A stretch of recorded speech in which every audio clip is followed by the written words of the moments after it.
Hello, welcome ladies and gents. So today's video we are going to be discussing MDF or plywood. Which one's better? What do you think? Write it in the comments and then we'll see whether you agree with me at the end of the video or not, eh? Right then, stand by.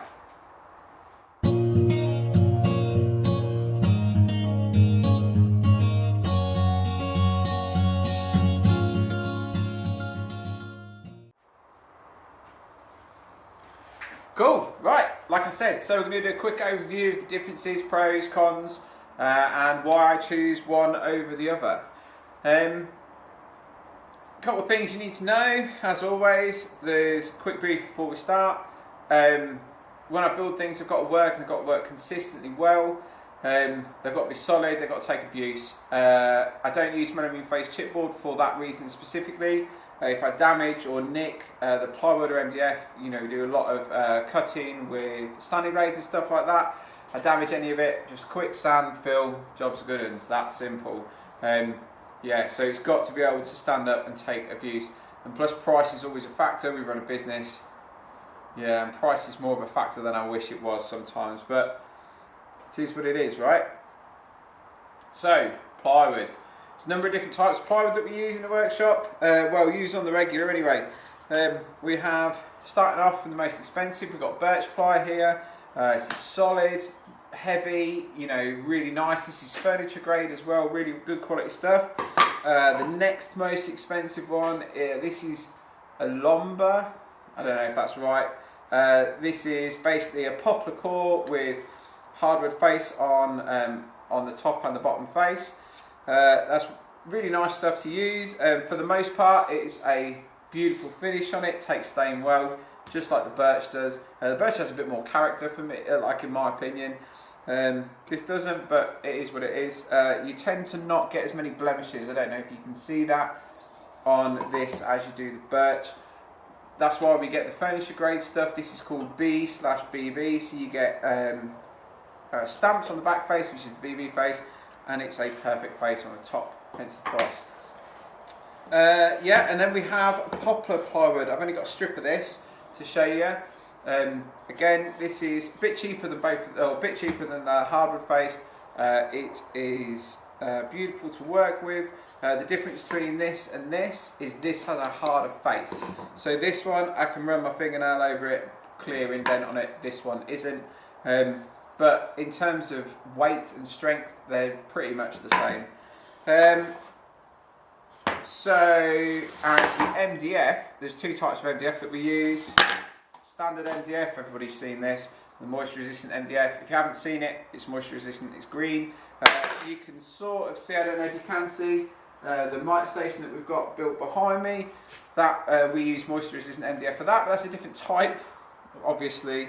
It has a moisture resistant core MDF, standard MDF on both faces, but it is still supposed to be moisture resistant MDF. Right then, so why use one over the other?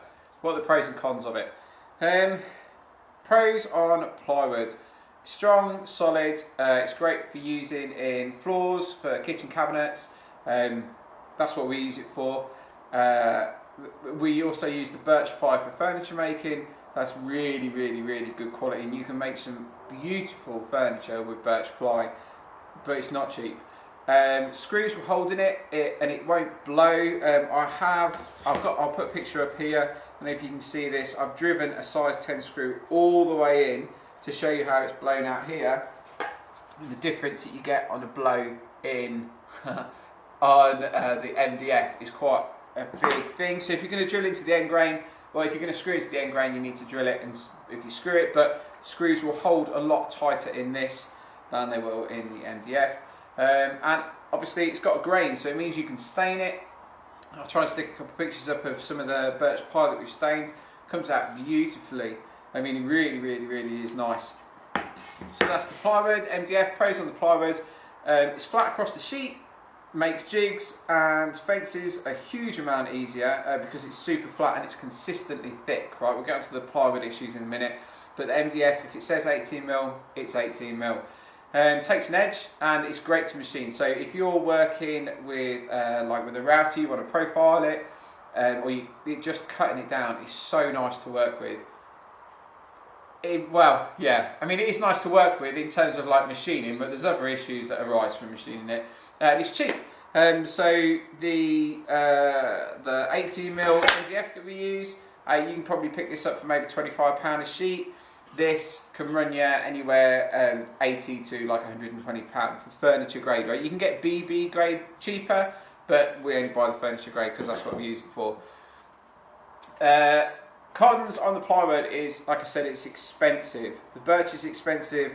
The hardwood face, you can maybe pick this up £45–50 a sheet. Let me know if you can get it cheaper, because I would like to know. It's also not consistent. 18mm plywood is not 18mm all the way across the sheet. It also might not be 18mm here to here. Okay, just the way that they construct it. Obviously birch is a little bit better because you're paying for more consistent veneers in the centre, in the core. What happens is it's plus or minus 0.4mm. I don't know what that is for you guys over in the States. I think it's around about 3/10 of an inch maybe. But what that basically means is from this piece to this piece, this could be, so from one end of the sheet to the other, you could be looking at, on 18mm plywood, you could be looking at 17.6 all the way through to 18.4. Not necessarily too much of an issue. It does cause a few problems when you're when we're CNCing stuff out, especially rabbits and dados and stuff. Yeah, that can be a bit of a problem, but you just have to take it as it comes. And a con is that it's heavy, but that's also a bit of a pro. Depends on what way you look at it. Well, I'll get onto that in a second with the MDF. So MDF, dust. Dust is a killer, literally. The dust on this is absolutely minging. You don't want to be cutting it unless you've got good quality dust extraction. And when I say good quality dust extraction, I don't mean one of those big felt bags. I don't mean a shop vac, unless it's got a good quality filter. The big felt bags maybe go down to about 25–30 microns. The pleated cartridge filters are 1 micron, I think. And really with MDF, I'm sure it's 0.5 microns, so it's like 0.5, so it's like a HEPA filter really is what you need for it. Or cut it outside with the doors and windows open.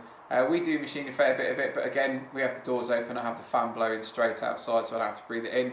It gets in your eyes and throat, it's disgusting.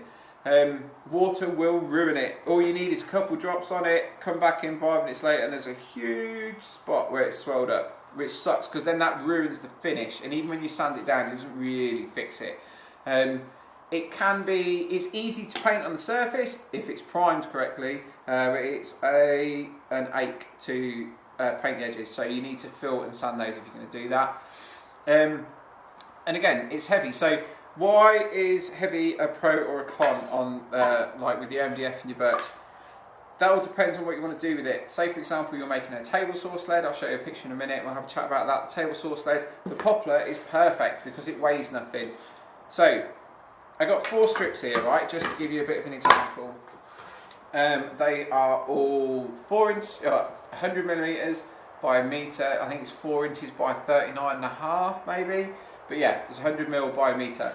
This piece here weighs 600 grams, this is all 12mm stuff by the way, 600 grams, hardwood face 650, MDF is 750, and the birch is 900. So between this and this, just on these pieces, there's 300 gram difference. So you can imagine you use an entire sheet for a piece of furniture, you start using a lot of it for jigs and stuff, it soon adds up. And when you're talking about table saw sleds, where you're going to be picking it up, putting it on, taking it off, putting it on, taking it off, you're moving it around all the time, that extra weight can really start to add up over the course of a day.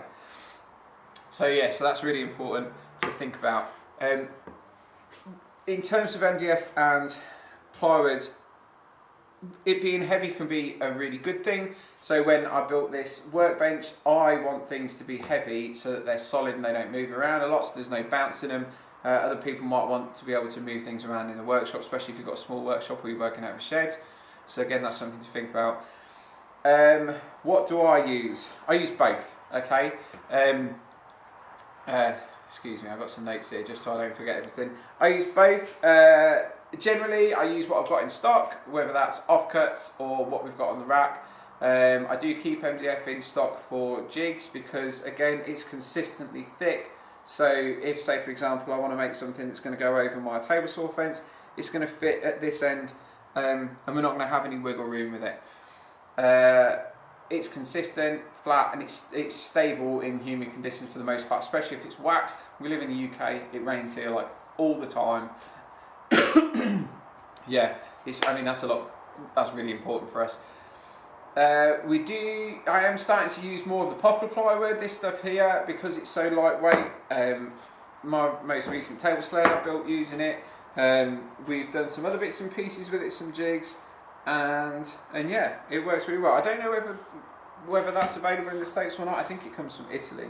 It's really good quality, real nice stuff.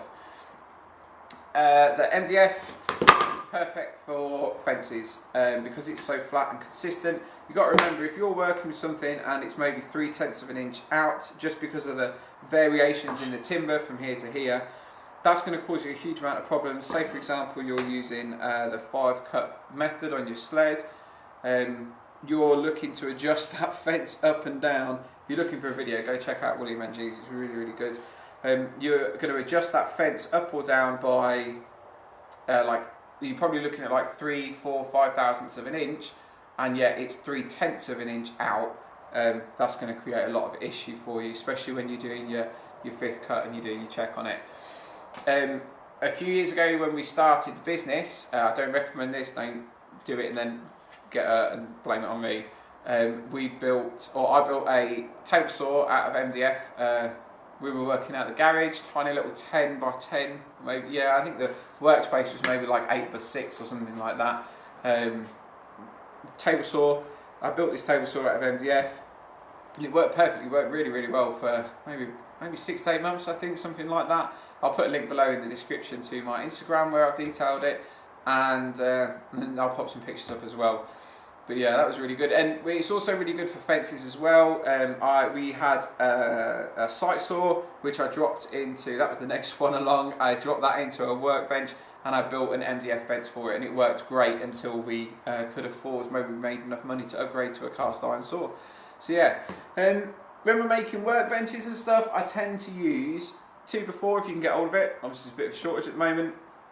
And then they all have MDF tops. I've got a movable one there, my assembly bench and my weight station all got an MDF top on it, just because of the reasons I said.